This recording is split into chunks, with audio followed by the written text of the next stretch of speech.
ഇന്ന് ഞാൻ ഉണ്ടാക്കാൻ പോകുന്ന ഗോതമ്പ് പൊറോട്ട നിങ്ങൾ ഇതുവരെ കാണാത്ത 2-3 സ്പെഷ്യൽ ട്രിക്സ് ഉപയോഗിച്ചിട്ട് ഉണ്ടാക്കിയെടുക്കുന്നതാണ്. അപ്പോൾ ഈ ഒരു ഗോതമ്പ് പൊറോട്ടയിൽ ഞാൻ മുട്ട ചേർക്കുന്നില്ല. അപ്പോൾ ഇതിനായിട്ട് നമുക്ക് ആദ്യം തന്നെ മാവ് കുഴച്ചെടുക്കണം. അതിനായിട്ട് ഞാനിപ്പോൾ ഇവിടെ ഈ ഒരു പാത്രത്തിലേക്ക് ഗോതമ്പ് പൊടി ഇട്ട് കൊടുക്കുന്നുണ്ട്. ഞാനിപ്പോൾ ഇവിടെ 1.5 കപ്പ് ഗോതമ്പ് പൊടിയാണ് ഉപയോഗിക്കുന്നത്. ഇതിലേക്ക് ആവശ്യത്തിന് ഉപ്പ് കൂടെ ചേർത്ത് കൊടുക്കാം. പിന്നെ നമുക്കിതിലേക്ക് 1 ടേബിൾ സ്പൂണോളം പഞ്ചസാര ചേർത്ത് കൊടുക്കാം. അപ്പോൾ ഇത്രയും മധുരം വേണ്ടാന്നുണ്ടെങ്കിൽ നിങ്ങൾ ഒരു 1/2 ടേബിൾ സ്പൂൺ ചേർത്ത് കൊടുത്താൽ മതിയാവും. പിന്നെ ഇതിലേക്ക് 2 ടേബിൾ സ്പൂൺ തൈര് കൂടെ ചേർത്ത് കൊടുക്കാം. പൊറോട്ട നല്ല സോഫ്റ്റായി കിട്ടാൻ വേണ്ടിയിട്ടാണ് നമ്മളിവിടെ തൈര് ചേർത്ത് കൊടുക്കുന്നത്. അപ്പോൾ ഇതിനു പകരം നിങ്ങൾക്ക് വേണമെങ്കിൽ മുട്ടയും ചേർത്ത് കൊടുക്കാം. എന്നിട്ട് എല്ലാം കൂടെ നന്നായിട്ടൊന്ന് മിക്സ് ചെയ്തെടുക്കണം. എല്ലാം നന്നായി മിക്സായി കിട്ടിയാൽ നമുക്കിതിലേക്ക് കുറച്ചായി വെള്ളം ഒഴിച്ചിട്ട് ഇത് നന്നായിട്ടൊന്ന് കുഴച്ചെടുക്കണം. അപ്പോൾ ചപ്പാത്തി ഉണ്ടാക്കുന്നതിനേക്കാളും കുറച്ചുകൂടെ ലൂസായിട്ടുള്ള മാവാണ് പൊറോട്ടയ്ക്ക് വേണ്ടത്. അതുകൊണ്ട് ആ രീതിയിൽ തന്നെ നിങ്ങളിത് കുഴച്ചെടുക്കണം. അപ്പോൾ ഈ ഒരു പരുവത്തിൽ നിങ്ങളിത് കുഴച്ചെടുക്കണം.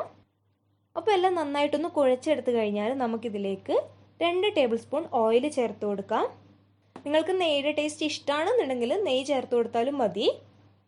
എന്നിട്ടിത് ഒന്നുകൂടെ ജസ്റ്റ് ഒന്ന് കുഴച്ചെടുക്കാം. അപ്പോൾ ചപ്പാത്തി ഉണ്ടാക്കുന്നത് പോലെയല്ല, പൊറോട്ട ഉണ്ടാക്കുമ്പോൾ നമ്മൾ മാവ് നല്ലവണ്ണം കുഴച്ചിട്ട് കുറച്ച് സമയം എടുത്ത് തന്നെ കുഴച്ച് മാവ് നല്ല സോഫ്റ്റ് ആക്കി എടുക്കേണ്ടതുണ്ട്. അപ്പോൾ അതിനായിട്ട് ഞാനിവിടെ ഒരു ട്രിക്ക് പറഞ്ഞുതരാം. നിങ്ങളുടെ അടുത്ത് ഇതുപോലെ ഇഞ്ചിയും വെളുത്തുള്ളിയൊക്കെ ചതക്കുന്ന ഈ ഒരു കല്ലുണ്ടാവില്ലേ, അപ്പോൾ ഇത് വെച്ചിട്ട് ഇതുപോലൊന്ന് ചെയ്തു കൊടുത്താൽ മതി. അങ്ങനെ ആകുമ്പോൾ നമ്മൾ 20 മിനിറ്റോളം കുഴയ്ക്കുന്നത് നമ്മൾ ഇങ്ങനെ ചെയ്യുമ്പോൾ ഒരു 2 മിനിറ്റൊക്കെ ചെയ്തു കൊടുത്താൽ മതിയാവും. അപ്പോൾ നിങ്ങൾക്ക് വേണമെങ്കിൽ പാത്രത്തിലല്ലാതെ കൗണ്ടർ ടോപ്പിൽ വെച്ചിട്ടും ഇതുപോലെ ചെയ്തെടുക്കാവുന്നതേ ഉള്ളൂ. അപ്പോൾ അതിനായിട്ട് കൗണ്ടർ ടോപ്പിൽ നന്നായിട്ടൊന്ന് എണ്ണ തടവിയതിന് ശേഷം വേണം നമ്മൾ ഈ മാവ് കൗണ്ടർ ടോപ്പിലേക്ക് വയ്ക്കാൻ. എന്നിട്ട് ഇതുപോലെ ചെയ്തെടുക്കാം. അപ്പോൾ നമുക്ക് പെട്ടെന്ന് തന്നെ മാവ് നല്ല സോഫ്റ്റായിട്ട് കിട്ടും. അപ്പോൾ നമുക്ക് അധികം കഷ്ടപ്പെട്ട് കുറേ സമയം കുഴച്ചെടുക്കേണ്ട ആവശ്യമില്ല. മാവിൻ്റെ എല്ലാ ഭാഗത്തേക്കും ഇതുപോലെ ഒന്ന് ചെയ്ത് കൊടുക്കണം. അപ്പോൾ ഒരു തവണയെങ്കിലും നിങ്ങൾ ഇതുപോലെ ചെയ്ത് നോക്കിയാൽ നിങ്ങൾക്ക് ആ ഒരു വ്യത്യാസം ശരിക്കും മനസ്സിലാവും. അപ്പോൾ മാവ് നല്ല സോഫ്റ്റ് ആയിട്ട് തന്നെ കുഴച്ചെടുത്തിട്ടുണ്ട്. ഞാൻ നേരത്തെ പറഞ്ഞ പോലെ ചപ്പാത്തി ഉണ്ടാക്കുന്നതിനേക്കാളും കുറച്ചുകൂടെ ലൂസായിട്ടുള്ള മാവാണ് വേണ്ടത് നമുക്ക്. അപ്പോൾ ഈ ഒരു പരുവത്തിൽ തന്നെ നിങ്ങൾ കുഴച്ചെടുക്കാൻ വേണ്ടി ശ്രദ്ധിക്കണം. ഇനി നമുക്കിതിൻ്റെ മുകളിലായിട്ട് കുറച്ചൊന്ന് ഓയിലാക്കി കൊടുക്കാം. മാവ് പെട്ടെന്ന് ഡ്രൈ ആയി പോവാതിരിക്കാൻ വേണ്ടിയിട്ടാണ് ഇങ്ങനെ ചെയ്യുന്നത്. ഇനി നമുക്കിതൊരു 30 മിനിറ്റ് മാറ്റി വയ്ക്കാം. അറ്റ്ലീസ്റ്റ് ഒരു 15 മിനിറ്റെങ്കിലും നിങ്ങളിത് മാറ്റി വയ്ക്കാൻ വേണ്ടി ശ്രദ്ധിക്കണം. അങ്ങനെ ആകുമ്പോഴാണ് നല്ല സോഫ്റ്റ് ആയിട്ടുള്ള പൊറോട്ട നമുക്ക് ഉണ്ടാക്കിയെടുക്കാൻ പറ്റുന്നത്. ഇപ്പം കണ്ടില്ലേ, മാവ് നല്ല സോഫ്റ്റ് ആയിട്ട് കിട്ടിയിട്ടുണ്ട്. ഇനി നമുക്കിത് ഉരുളകളാക്കി എടുക്കണം. അപ്പോൾ അതിനായിട്ട് ചപ്പാത്തി ഉണ്ടാക്കുന്നതിനേക്കാളും കുറച്ചുകൂടി വലുപ്പത്തിലുള്ള ഉരുളകളാണ് വേണ്ടത്. അപ്പോൾ ഈ ഒരു വലുപ്പത്തിൽ നിങ്ങളിത് ഉരുളകളാക്കി എടുക്കണം. ഇത് നന്നായിട്ട് തന്നെ ഉരുട്ടി നല്ല ഷേപ്പാക്കി വയ്ക്കണം. പിന്നെ പ്രത്യേകം ശ്രദ്ധിക്കണം, ഇത് അടച്ചിട്ട് തന്നെ വയ്ക്കണം. നമ്മൾ തുറന്നു വെച്ചാൽ മാവ് പെട്ടെന്ന് ഡ്രൈ ആയി പോയിട്ട് നമുക്ക് വിചാരിച്ചത്ര സോഫ്റ്റ് ആയിട്ട് കിട്ടില്ല. ഇനി നമ്മളിത് റെസ്റ്റ് ചെയ്യാനൊന്നും വയ്ക്കേണ്ട ആവശ്യമില്ല. ഇതിൽ നിന്ന് ഒരെണ്ണം എടുത്തിട്ട് നമുക്ക് ഉണ്ടാക്കാൻ തുടങ്ങാം. അപ്പോൾ ബാക്കിയുള്ളത് എന്തായിട്ടും അടച്ചു വയ്ക്കാൻ വേണ്ടി പ്രത്യേകം ശ്രദ്ധിക്കണം. ഇനി നമുക്ക് ഇത് പരത്തിയെടുക്കാം. അതിനായിട്ട് ആവശ്യത്തിന് ഗോതമ്പ് പൊടി ഇട്ട് കൊടുത്തിട്ട് സാധാരണ ചപ്പാത്തിയൊക്കെ പരത്തുന്ന പോലെ നമുക്ക് പരത്തിയെടുക്കാം. അപ്പോൾ ചപ്പാത്തി ഉണ്ടാക്കുന്ന ആ ഒരു തിക്നെസ്സിലല്ല നിങ്ങൾ പരത്തിയെടുക്കേണ്ടത്. എത്രത്തോളം നിങ്ങൾക്ക് നേരിയതായിട്ട് പരത്താനാവോ അത്രയും നേരിയതായിട്ട് പരത്തിയെടുക്കുക. അപ്പോൾ ഏകദേശം റൗണ്ട് ഷേപ്പിൽ തന്നെ നിങ്ങളിത് പരത്തിയെടുക്കാൻ വേണ്ടി ശ്രദ്ധിക്കണം. ഇനി നമുക്കിതിന് മുകളിലായിട്ട് ഓയിൽ ഇതുപോലെ ആക്കി കൊടുക്കണം. എന്നിട്ട് ഇതിന് മുകളിലൂടെ ആയിട്ട് കുറച്ച് ഗോതമ്പ് പൊടി ഇതുപോലെ ഇട്ട് കൊടുക്കാം.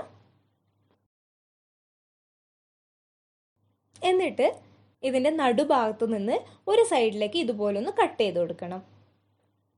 ഇനി നമ്മളിത് മടക്കിയെടുക്കാനാണ് പോകുന്നത്. അപ്പോൾ ഈ ഒരു സൈഡിൽ നിന്ന് ഇതുപോലെ അങ്ങ് മടക്കിയെടുക്കണം. അപ്പോൾ നിങ്ങൾക്കിത് ചെയ്തെടുക്കുമ്പോൾ പെട്ടെന്ന് കിട്ടുന്നതേ ഉള്ളൂ. അപ്പോൾ ഈ ഒരു ഷേപ്പിൽ തന്നെ ഇത് ചുറ്റിച്ചെടുക്കണം. അങ്ങനെ ആകുമ്പോൾ നമുക്ക് കുറേ ലെയറുകളിലുള്ള പൊറോട്ട ഉണ്ടാക്കിയെടുക്കാൻ കഴിയും. അപ്പോൾ ഇതെല്ലാം ചുറ്റിച്ചെടുത്തിട്ടുണ്ട്. ഇനി ഇതിൻ്റെ മുകൾ ഭാഗം ഒന്ന് ഇതുപോലെ ഒന്ന് ആക്കി കൊടുക്കണം. എന്നിട്ടിത് ഇതുപോലെ വെച്ചിട്ട് ഇതിൻ്റെ ഈ ചെറിയ ഭാഗം നമ്മൾ ജസ്റ്റ് ഒന്ന് പ്രസ് ചെയ്ത് കൊടുക്കണം കൈ വെച്ചിട്ട്. ഇനി നമുക്കിത് കൈപ്പത്തി വെച്ചിട്ട് ഇതുപോലെ അങ്ങ് പ്രസ് ചെയ്ത് കൊടുക്കാം. അപ്പോൾ ഇതിൻ്റെ മുകൾ ഭാഗം കറക്റ്റ് നടുഭാഗത്തേക്ക് തന്നെ നിങ്ങൾ പ്രസ് ചെയ്ത് കൊടുക്കാൻ വേണ്ടി പ്രത്യേകം ശ്രദ്ധിക്കണം. അങ്ങനെ ആകുമ്പോഴാണ് കൂടുതൽ ലേയേഴ്സ് കിട്ടുക. ഇനി നമുക്കിതിൻ്റെ മുകൾ ഭാഗത്തൂടെ കുറച്ച് ഓയിലാക്കിയിട്ട് മാറ്റി വയ്ക്കാം. ഇതുപോലെ നമുക്ക് ബാക്കിയുള്ളതൊക്കെ ഉണ്ടാക്കിയെടുക്കാം. ഇനി നമുക്കിത് പരത്തിയെടുക്കാം. അതിനായിട്ട് കൗണ്ടർ ടോപ്പിൽ കുറച്ച് എണ്ണയാക്കി കൊടുക്കണം. എന്നിട്ട് നമുക്ക് ഇത് കൗണ്ടർ ടോപ്പിന് മുകളിലായിട്ട് വെച്ചിട്ട് കൈ വെച്ചിട്ട് ഇതുപോലെ പരത്തിയെടുക്കാം. കൈ വെച്ചിട്ടല്ലെങ്കിലും ചപ്പാത്തി പരത്തുന്നത് പോലെ പരത്തിയെടുത്താലും നല്ല പൊറോട്ടേനെ ഉണ്ടാക്കിയെടുക്കാൻ വേണ്ടി കഴിയും. അപ്പോൾ ഏകദേശം ഈ ഒരു വലുപ്പത്തിൽ നിങ്ങളിത് ഉണ്ടാക്കിയെടുക്കണം. അപ്പോൾ ഇടയ്ക്കൊന്ന് കൈപ്പത്തിയിൽ എണ്ണയാക്കിയിട്ട് ചെയ്താൽ നമുക്ക് എളുപ്പത്തിൽ തന്നെ പരത്തിയെടുക്കാൻ വേണ്ടി കഴിയും. ഇനി നമുക്കിത് ചുട്ടെടുക്കാം. അതിനായിട്ട് പാൻ നന്നായിട്ട് ചൂടായി വന്നാൽ അതിലേക്ക് കുറച്ച് ഓയിലാക്കി കൊടുക്കാം. അപ്പോൾ ഈ ഓയിലും കൂടെ ചൂടായി വന്നാൽ നമുക്ക് നേരത്തെ പരത്തി വെച്ചിരിക്കുന്ന പൊറോട്ട പാനിലേക്ക് വെച്ച് കൊടുക്കാം. അപ്പോൾ ഇതിൻ്റെ മുകൾ ഭാഗത്തായിട്ട് കുറച്ചും കൂടെ ഓയിലാക്കി കൊടുക്കുന്നുണ്ട്.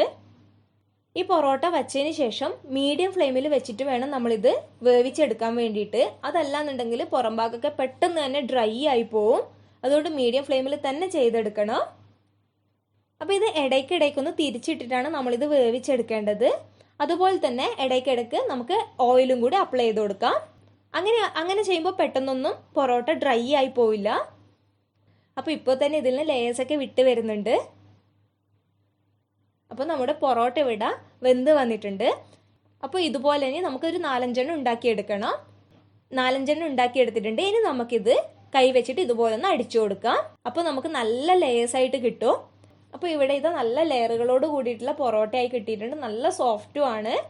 അപ്പോൾ നിങ്ങൾ എന്തായിട്ടും ട്രൈ ചെയ്ത് നോക്കിയിട്ട് നിങ്ങളുടെ അഭിപ്രായം പറയാൻ വേണ്ടി മറക്കരുത്.